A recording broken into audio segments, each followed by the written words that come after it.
डर यहीं से शुरू होता है।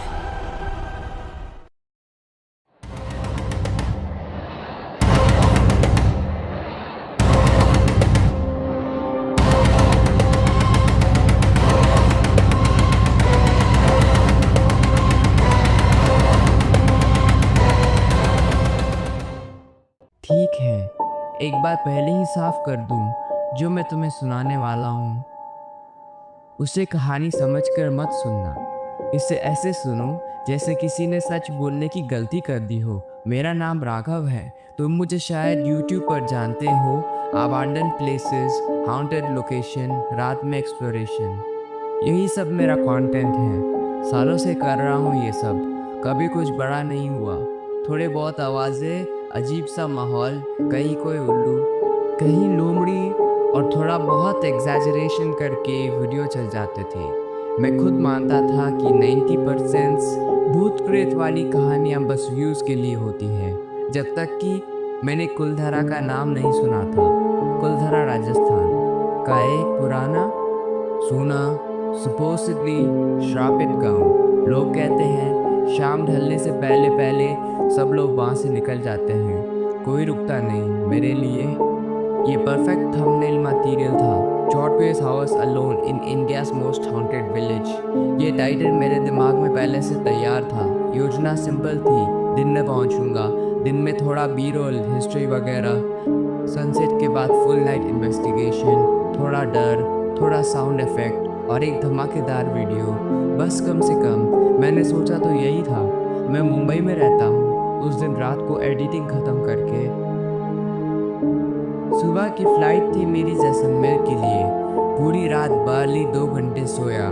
लैपटॉप पर पुराने हाउंटेड विलाज वाले वीडियो देखता रहा, आइडियाज़ नोट करता रहा, कहाँ पॉज लूँगा, कहाँ विस्पर डालूँगा, कहाँ सडन साउंड इफेक्ट। सब कुछ प्लान था, सिवाय उस चीज़ के जो वहाँ सचमुच मेरा इंतज़ार कर रही थी।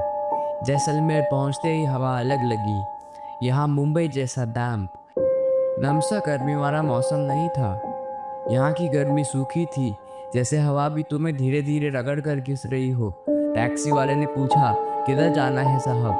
मैंने कैजुअली कहा, कुलधरा जाना है। हाउंटेड विलेज वाला वो 2 सेकेंड चुप रहा, फिर हंसने की कोशिश की, पर हंसी आंखों तक नहीं पहुंची। दिन में तो ले जाऊंगा साहब, रात में तो कोई नहीं बैठता उधर जाने के लिए। मैंने सोचा, टिपिकल लोकल ड्रामा, थोड़ा एक्स्ट्रा डर बेचने वाली बात होगी। मैंने कहा, दिन में ही चलो, रिटर्न में खुद देख लूँगा, कोई पिकअप कर लेगा या मैं शहर वापस आ जाऊँगा। उसने सिर्फ इतना कहा, शाम से पहले वापस आ जाइएगा तो अच्छा रहेगा। मैंने मजाक में पूछा, क्यों, मेटर रात में एक्स्ट्रा डर लेता है क्या? वो इस बार हंसा भी नहीं, बस मिरर में मेरी तरफ देखा। आंखों में एक अजीब सी सीरियस चमक थी। जैसलमेर से कुलधरा तक का रास्ता सिनेमैटिक था। दोनों तरफ सूखी ज़मीन, कहीं कहीं जले हुए से झाड़ी, दूर से दिखते छोटे छोटे धूल के बवंडर। सड़क सीधी, ऑलमोस्ट खाली। मोबाइल नेटवर्क बीच बीच में गायब होता रहता। टैक्सी में आज चल रहा था, पर फिर भी विंडो के पार की गर्म हवा को देखकर लगता था जैसे अगर अभी कांच खोल दिया तो हवा नहीं, रेत अंदर चली आएगी।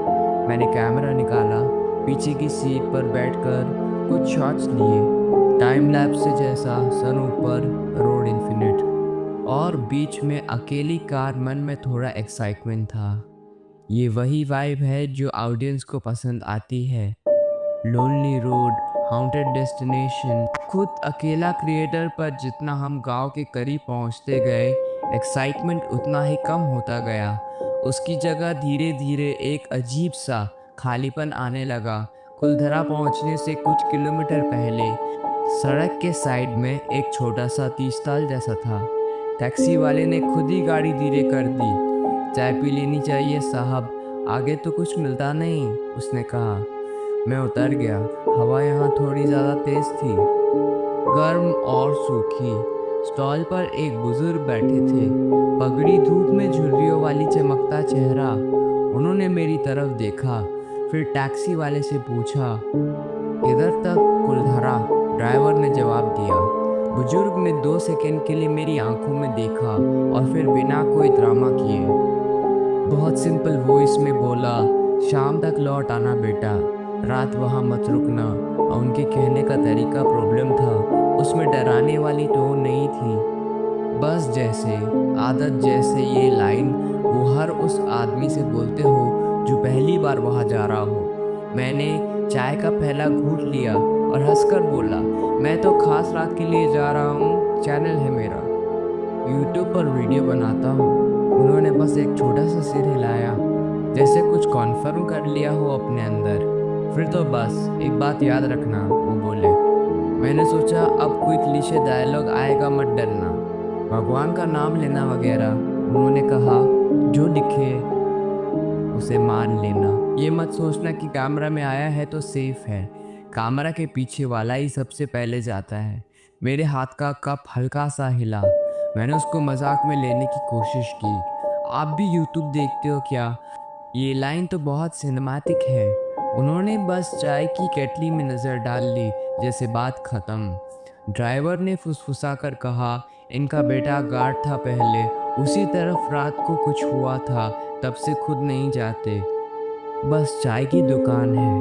मैंने डिटेल में पूछा नहीं, कुछ बातें उस समय बस बैकग्राउंड नॉइज़ लगती है, जब तक कि बाद में वही चीज़ें सबसे तेज़ गूंजने लगती है। करीब आधे घंटे बाद हम कुलधरा के मेन गेट पर थे।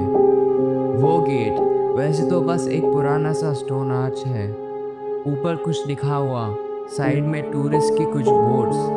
दिन के वक्त अगर तुम जाओ तो ये बस एक और टूरिस्ट स्पॉट लगेगा, पार्किंग, एंट्री टिकट, फ़ोटो लेने वाले लोग, गाइड, सब यूजुअल चीज़ें।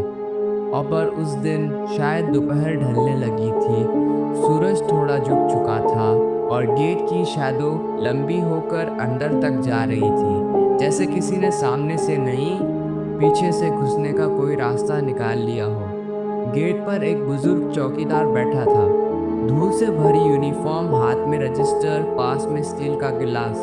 मैंने कार से उतरकर कैमरा हाथ में लिया और उसके पास गया। नमस्ते, शूट करने आए हैं, यूट्यूब चैनल है मेरा, मैंने कहा। उसने मेरी तरफ ऐसे देखा जैसे मैं कोई नया स्पीशीज हूँ, फिर बिना कुछ पूछे बोल पड़ा, रात मत रुकना। उसने सवाल नहीं पूछा कि मैं रुकने वाला हूँ या नहीं, उसने डायरेक्टली आंसर दे दिया, जैसे उसे पहले से पता हो। मैं हंस दिया, नहीं, बस थोड़ा शूट, थोड़ी रात तक रुकेंगे, फिर निकल जाएंगे। वो धीमे से मुस्कुराया, पर उस मुस्कान में मतलब कुछ और था। सब यही बोलते हैं, उसने कहा। उसके बोलने का तरीका मुझे थोड़ा उनसठ कर गया, जैसे कोई डॉक्टर तुम्हें देखकर बोले तुम्हारा भी वही होगा जो बाकियों का हुआ है। पर मैंने इग्नोर किया। उसने रजिस्टर में नाम लिखा, एंट्री टाइम लिखा और पेन रोक कर बोला, नंबर दे दो किसी का घर का, अगर सुबह तक एंट्री कट नहीं हुई तो कॉल तो करना पड़ेगा। वो नॉर्मल प्रोसेस था शायद, पर अचानक मुझे एहसास हुआ कि यहाँ रात तक रुकना मजाक नहीं माना जाता। यहाँ सुबह तक जिंदा रहना एक ऐसा ऑप्शन है जिसके लिए वेरिफिकेशन चाहिए। मैंने मुंबई में अपने दोस्त अंशुमन का नंबर लिख दिया, थोड़ा हंसते हुए बोला, सर ऐसा लगा जैसे एग्ज़ाम दे रहा हूँ, मॉर्निंग तक पास हो गया तो टिक कर देना। वो मुस्कुराया भी नहीं इस बार, बस बोला सुबह तक यहाँ से निकल जाओ तो पास हो ही जाओगे। टैक्सी वाले ने गेट के बाहर ही कार रोक दी। मैं यहीं तक आया साहब, उसने कहा, शाम तक अगर वापस आ जाओ तो फ़ोन कर देना, मैं ले जाऊंगा। उससे बात तो आप खुद मैनेज कर लेना। मैंने सिर हिलाया। ट्रूथ ये है कि मेरे दिमाग में ऑलरेडी था, रात भर अकेले रहूँगा, कार की भी ज़रूरत नहीं, मॉर्निंग में कोई ना कोई मिल ही जाएगा। मैं अकेला था, एक बैकपैक, ट्रिपॉड, मेन कैमरा, एक गोप्रो, पावर बैंक, माइक और एक छोटा सा टॉर्च। मोबाइल में नेटवर्क ऑलरेडी वीक था, पर पूरी तरह गया नहीं था। मैं गेट क्रॉस करके अंदर चला गया। पहली नज़र में ये जगह खूबसूरत लगी, डूबता हुआ सूरज, सैंडस्टोन के टूटे हुए घर, खाली खिड़कियाँ, लंबी लंबी सूखी गालियाँ। जैसे किसी ने पूरा एक टाउन अचानक पॉज कर दिया हो। कोई आदमी नहीं, कोई आवाज़ नहीं, सिर्फ हवा और दूर कुत्ते के भौंकने की फेंट सी साउंड। मैंने इंस्टिंक्टिवली कैमरा निकाला और रिकॉर्ड बटन दबा दिया। गाइस, ये है कुलधरा। मैंने बोलना शुरू किया। इंडिया का सबसे हाउंटेड गांव, जहां शाम के बाद कोई नहीं रुकता। मेरी आवाज़ थोड़ी ज़्यादा एंथुजियास्टिक थी, ऑलमोस्ट ओवर कॉम्पेंसेटिंग। शायद अंदर कहीं न कहीं मैं खुद भी थोड़ी नर्वसनेस छुपा रहा था। मैंने कुछ एंट्री शॉट्स लिए, पुराने घरों के सामने खड़े होकर उनकी हिस्ट्री पर बात की। कैसे कहा जाता है कि एक रात में पूरा गांव खाली हो गया, ऐसे कोई नहीं जानता कि लोग गए कहाँ। कैसे माना जाता है कि यहाँ किसी ने कर्ज दिया था कि कोई दोबारा बस नहीं पाएगा। ये सब फैक्ट्स मैंने रिसर्च करके सीखे थे, पर उस मोमेंट में ये बस लाइंस थी, कॉपी पेस्ट। बोल दो, आगे बढ़ो। फर्क तब पड़ा जब सूरज ने होराइजन को छूना शुरू किया। शाम का जो आखिरी हाफ आवर होता है ना, वो डेजर्ट में और भी अजीब लगता है। रोशनी धीरे धीरे पीली से नारंगी और नारंगी से हल्की नीली होने लगती है। शैडो लंबी हो जाती है और हर टूटे हुए खिड़की, हर दरार, हर दरवाज़ा थोड़ा और गहरा दिखने लगता है। मैं एक घर के अंदर गया, चारों तरफ आधी टूटी दीवारें, एक कोने में कोलैप्स छत, बीच में सूखी ज़मीन। मैंने गोप्रो को एक ब्रोकन विंडो में माउंट किया, वाइड एंगल शॉट लेने के लिए। मेन कैमरा हाथ में था। इंट्रो शॉट्स ऑलमोस्ट हो चुके थे और हवा अचानक पहले से ठंडी लगने लगी। मैंने जैकेट निकाली, जो मैंने सिर्फ एक लुक के लिए रखी थी। ऐसा लगता कि ठंड है, और अनएक्सपेक्टेडली अब वो सचमुच काम आ रही थी। मैंने खुद से सोचा, अच्छा है वेदर सपोर्ट कर रहा है, वाइब बन रही है। पर वाइब सिर्फ सिनेमैटिक नहीं थी, कुछ और अलग सा था। सूरज पूरी तरह नीचे जाने से लगभग 10 मिनट पहले मैंने पहली बार वो खामोशी नोटिस की। अब तक दूर कहीं से कोई बाइक, कोई आदमी, कोई आवाज़ कभी कभी आ ही जाती थी, पर अचानक जैसे किसी ने वॉल्यूम नॉब 0 पर ला दिया हो। मैं घर से बाहर आया, बीच की गली में खड़ा हो गया। सामने तक ब्रोकन घर, दोनों तरफ खिड़कियाँ, नीचे बिखरे पत्थर। मैंने रिकॉर्डिंग चालू की ताकि एम्बियंस कैप्चर हो। कुछ बोलने ही वाला था कि मेरे खुद के कानों में मेरी ही हार्ट बीट सुनाई देने लगी, थोड़ी तेज़, थोड़ी हैवी। तुमने कभी ऐसी खामोशी फील की है जहाँ तुम्हें अपने खुद के सांस लेने की आवाज़ डिस्टर्ब करने लगे, जहाँ तुम्हें लगे कि अगर तुमने अभी ज़रा सा भी ज़ोर से कदम रखा तो ये पूरे गांव को सुनाई देगा? वो वैसी ही थी। मैंने सोचा शायद मैं ओवरथिंक कर रहा हूँ। मैंने डेलिबरेटली थोड़ा लाउड होकर बोला, ओके गाइस, अब सन ऑलमोस्ट सेट हो चुका है, अब असली एक्सप्लोरेशन शुरू होगा। मेरी वॉइस थोड़ा गूंजी, फिर शांत हो गई।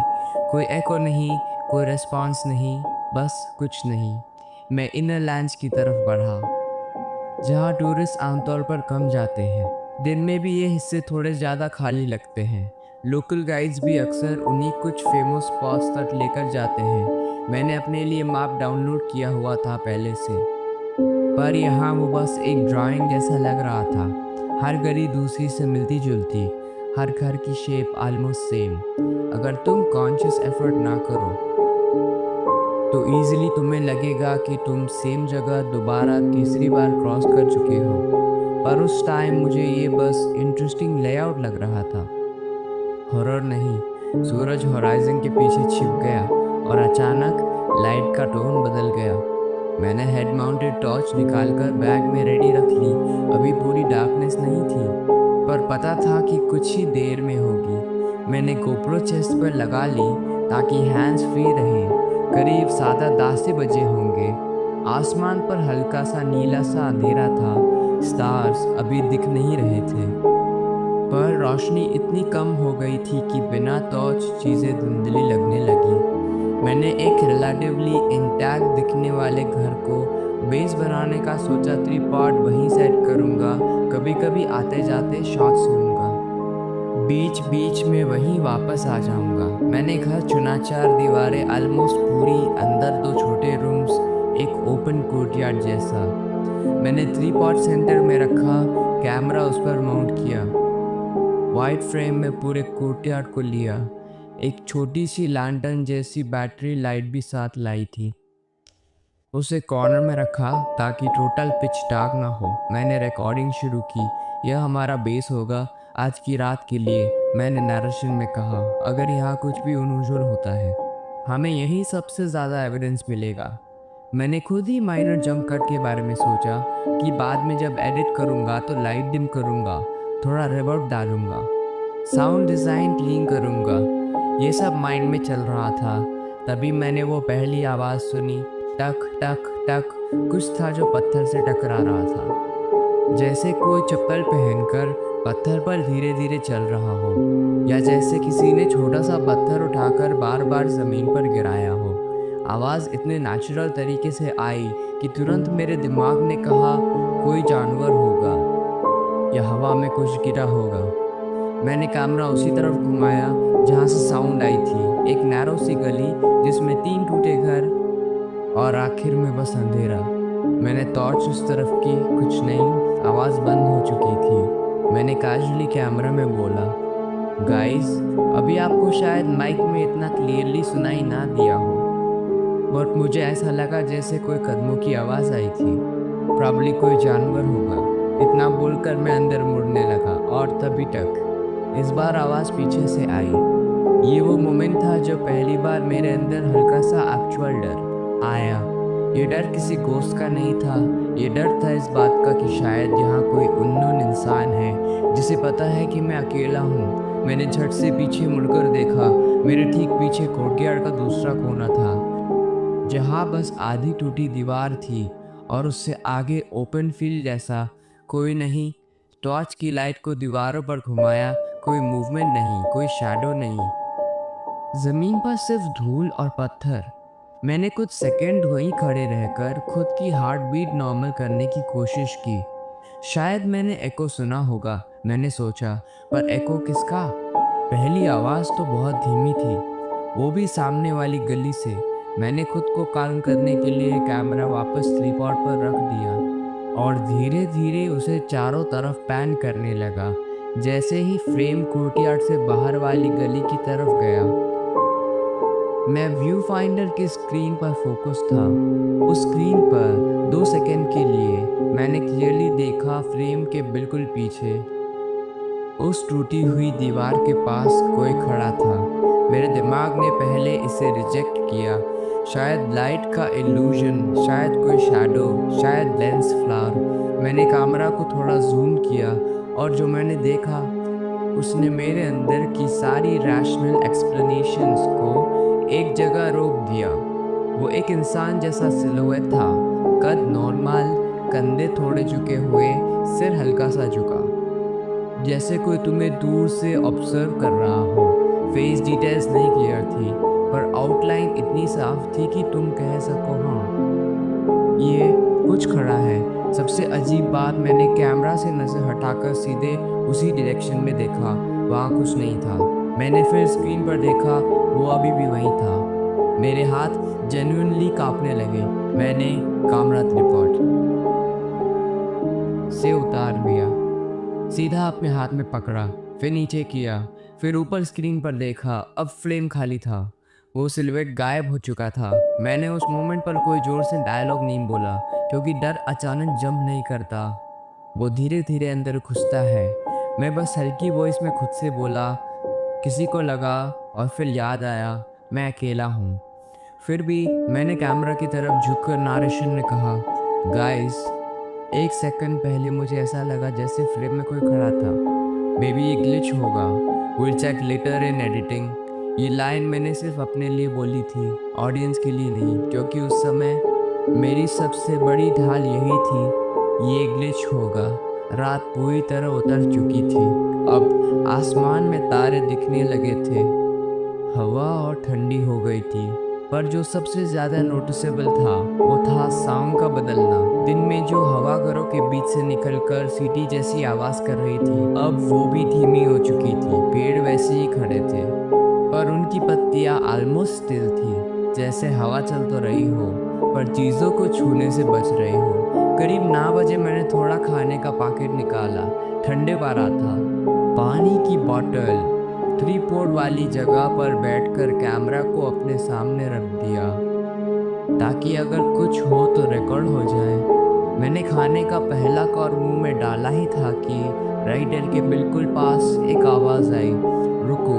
ये शब्द इतने स्लोली और इतने पास से बोले गए थे कि मुझे जेन्युइनली लगा कि किसी ने मेरे कान के ठीक पीछे मुंह रखकर बोला है। तुम इमेजिन कर सकते हो कोई इतना पास हो कि उसकी सांस तुम्हारे ईयर के पीछे की स्किन पर फील हो सके।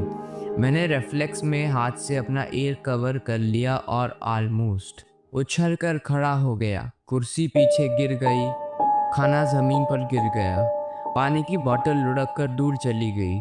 मैंने पूरे शरीर को घुमाकर पीछे देखा, कुछ नहीं। मेरा दिमाग उस समय 2 हिस्सों में बंट चुका था। एक हिस्सा बोल रहा था, तू हेलुसिनेट कर रहा है।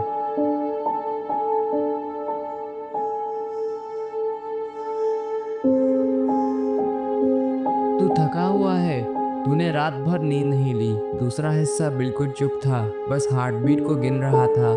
मैं कुछ सेकंड तक बिना कुछ बोले खड़ा रहा। फिर शायद अपने ही होश को टेस्ट करने के लिए मैंने बहुत धीरे से पूछा, कौन? मेरी आवाज़ खुद मुझे अजीब लगी, थोड़ी भारी, थोड़ी सूखी, थ्रोट टाइट। मैंने उम्मीद नहीं की थी कि कोई जवाब आएगा।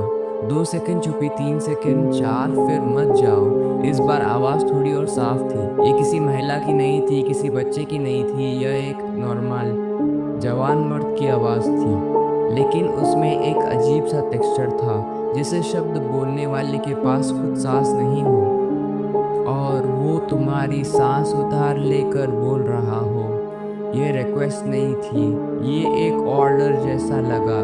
मत जाओ, जैसे कोई तुम्हें रोक नहीं रहा, बल्कि अनाउंस कर रहा हो कि अब तुम्हारे लिए जाना ऑप्शन नहीं है। मेरे हाथ पूरी तरह ठंडे हो गए। मैंने तुरंत कैमरा उठाकर आसपास घुमाया, टॉर्च भी ऑन कर दी। स्क्रीन में बस एम्प्टी कोर्टिया, टूटी दीवारें, डार्कनेस। मैं खुद को समझाने की कोशिश कर रहा था, ये हवा होगी, ये इमेजिनेशन होगा, शायद कान में कोई प्रॉब्लम, शायद फाती के कारण ऑडिटरी हेलुसिनेशन। मैं साइकोलॉजिस्ट नहीं हूँ, पर उस मोमेंट में मैं खुद को साइंस से पकड़कर खींचना चाह रहा था। पर दिक्कत ये थी कि चाहे मैं कितने भी रैशनल एक्सप्लेनेशन सोचूं, मेरे हाथ के कांपने की स्पीड कम नहीं हो रही थी। करीब 11:10 से बज चुके थे। मैंने डिसाइड किया कि अब थोड़ा मूव करूं, विलेज के अंदर और जाऊं। शायद मूवमेंट से दिमाग शांत हो जाए। मैंने मेन कैमरा हाथ में लिया, गोप्रो चालू रखा, टॉर्च ऑन की और कोर्टयार्ड से बाहर की गली में निकल आया। रात इतनी गहरी हो चुकी थी कि स्काई में तारे बहुत साफ दिख रहे थे, पर ज़मीन पर सब कुछ सिर्फ टॉर्च की कोन में ही विजिबल था।